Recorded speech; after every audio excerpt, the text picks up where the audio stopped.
When teaching notions of spirituality, the challenge is how to avoid the subject seeming abstract and divorced from the pupil's own life experience. Beth Stockley, RE consultant for Brent, has devised a new scheme of work for the borough, which aims to make the teaching of RE more relevant to pupils' lives. Within this scheme, she's worked with Hindu experts to develop more open units on Hinduism.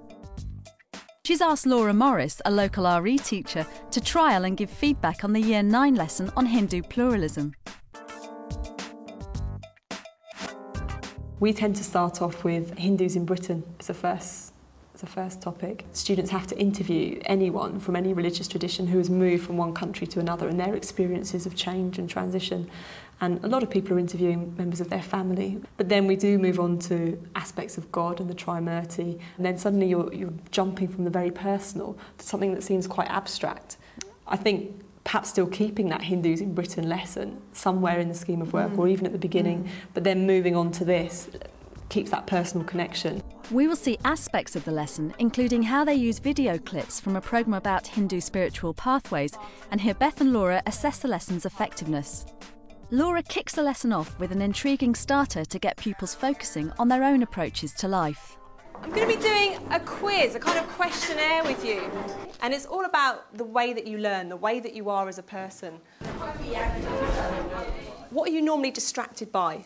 Is it A, clutter and what you see around you? Is it B, the noise? Is it C, you find it distracting because you find it hard to sit still? If you pick A, I'd like you to go to the pink corner of the room.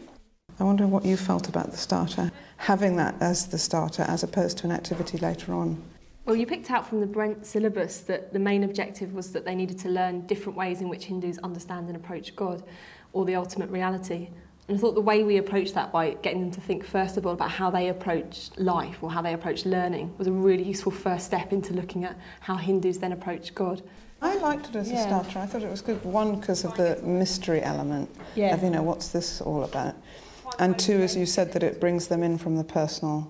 And so then they're probably thinking, even if it's subconsciously, of an analogy with the learning styles. Does anyone want to guess what A was about? Yeah. Visual learning? Visual, brilliant. People who are predominantly visual, can you just lift up all your strips of paper, please?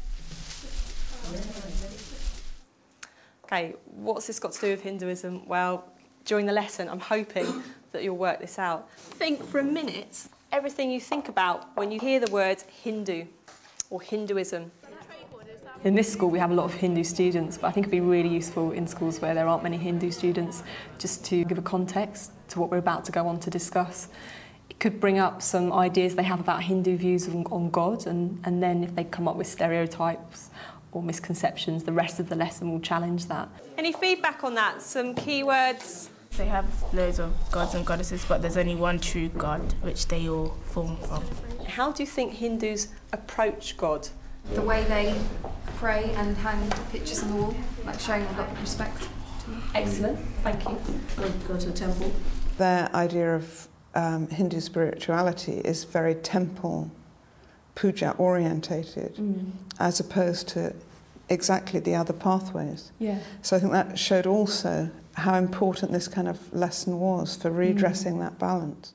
What or who do Hindus say that God is? Isn't the one true God called like Brahman or something?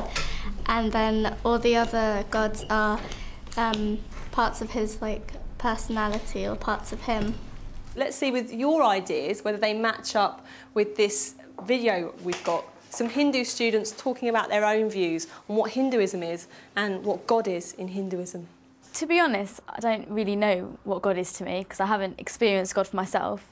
So I don't know whether he exists or what is he, how do That first bit of the video when they're talking about what is God and it isn't something concrete and formalised was really useful because many of the students probably feel like that. They don't have a clear-cut definition. Whereas in a textbook it tends to be very categorical. This is what X believes. Whereas starting off with this lesson shows that you can't approach this religion in that way.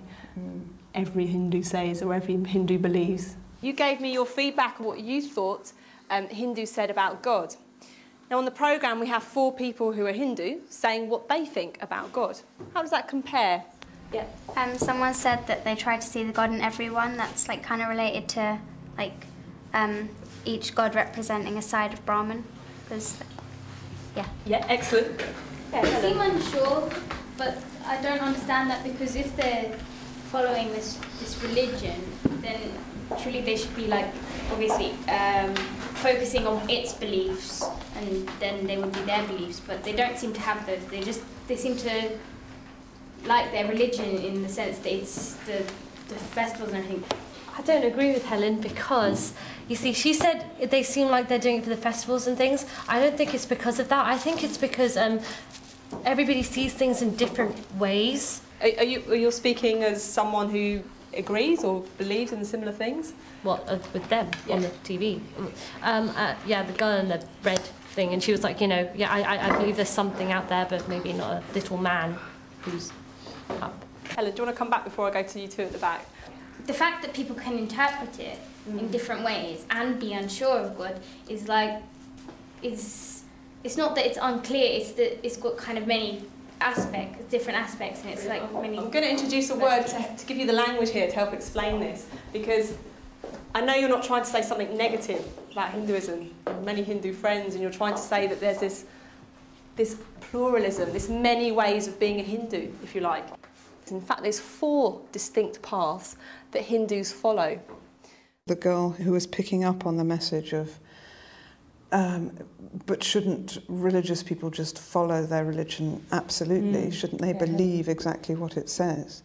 So really getting a sense from the first part of the programme that actually things are not as clear-cut as that. The experience within a tradition and is a rather bit than different. hiding that away and trying to gloss over the differences and just look at the similarities, having those 4 Hindu students talk about their faith and talk about the reality that they don't necessarily know what God is, or they have very different views, really sparked off discussion, didn't it? Which path, in your opinion, is the best to follow?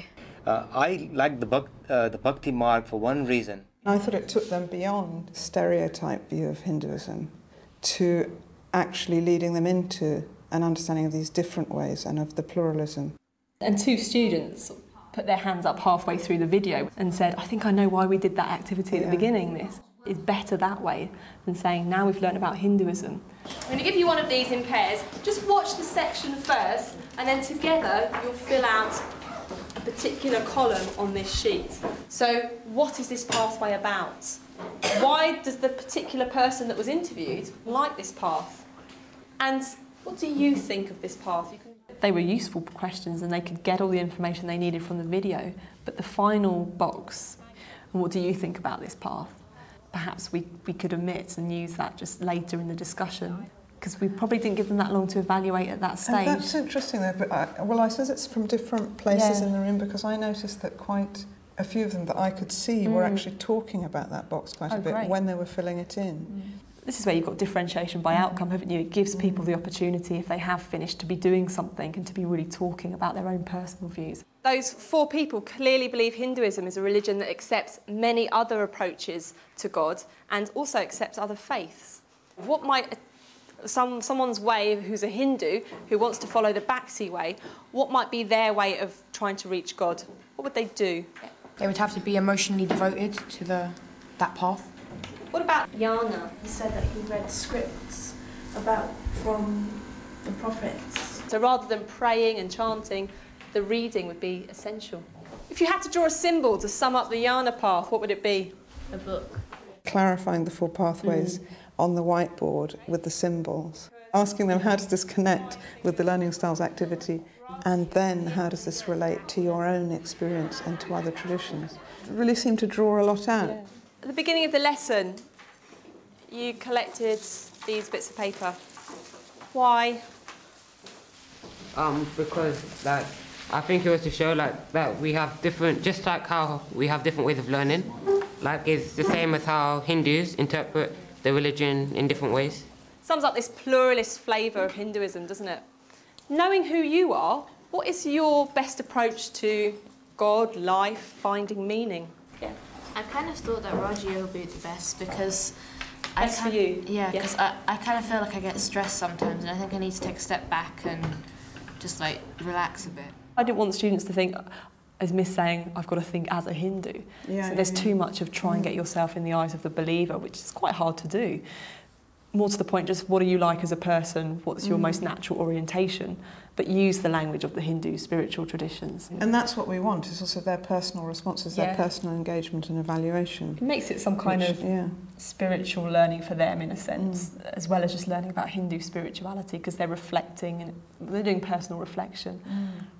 I could have ended on the plenary of how does this link in with your starter activity on learning styles, but it seemed to be there was so much more to talk about. When I'd walked around the classroom, one of the students had mentioned, Miss, I'm a Muslim and I believe, he not only mentioned jnana actually, but he'd also mentioned the karma path, and he said, I think both of these fit in with my own faith. So I was like, okay, let's talk about that. Even though there is the Quran, we have to interpret it in different ways sometimes. So, like, I interpret it in a way of peace. For you, it's about finding the right interpretation of your holy book. Last two people. I think that both Karma and Raja are like, they sort of have similarities to Buddhism. Because in Raja, it's all about releasing everything and clearing your mind. It's all about enlightenment. And in the Karma, you have the obvious actions have consequences. In Christianity, like, you're always like helping other people that are in need and stuff. So here in the Karma Yoga, you have to like do something like charity work, and it's like helping other people helps you, sort of thing. And the fact that other students in the plenary, in the summing up, could relate that to religious backgrounds that they were familiar with was really interesting. Oh, that, you know, the Raja path is like Buddhism, but actually Hinduism's first in origin, in history, and it's useful for them to know, and that's not something that's borrowed from Buddhism. And we talk about that in a future lesson. This is clearly a spiritual approach that's been in the tradition for a long time.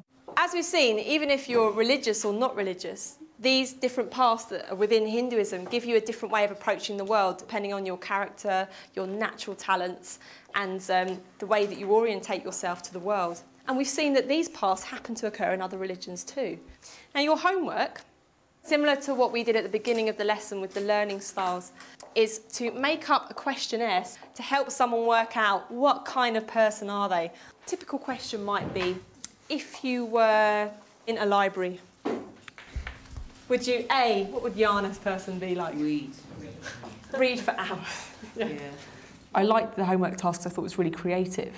And they could think about some ideas and really work out that they've understood what these paths are about. So as regards learning outcomes, I think that's probably only level 5 work though, describing and perhaps interpreting. We'd need to add a question, wouldn't we, in a future assessment or in a test that allows them to reach level 6 and is perhaps a bit more dry but analytical written piece of work. And if you'd like to pack away your stuff. I would. We could change the scheme of work quite easily to fit this in, but then we'd need to change future lessons so that this theme of the 4 paths carries on through. What would be the Karma approach to Dharma? You wouldn't be saying, what is the Hindu approach? You'd be being a bit more specific. It's much more authentic in terms of a recognition of what Hinduism is, both in India and here in Britain. So as a platform, and as a really good core of learning at the beginning, I think it's very powerful. Beth Stockley's scheme of work is available on the Teachers TV website, as is the classroom resource programme Hindu Spiritual Pathways, which you can download.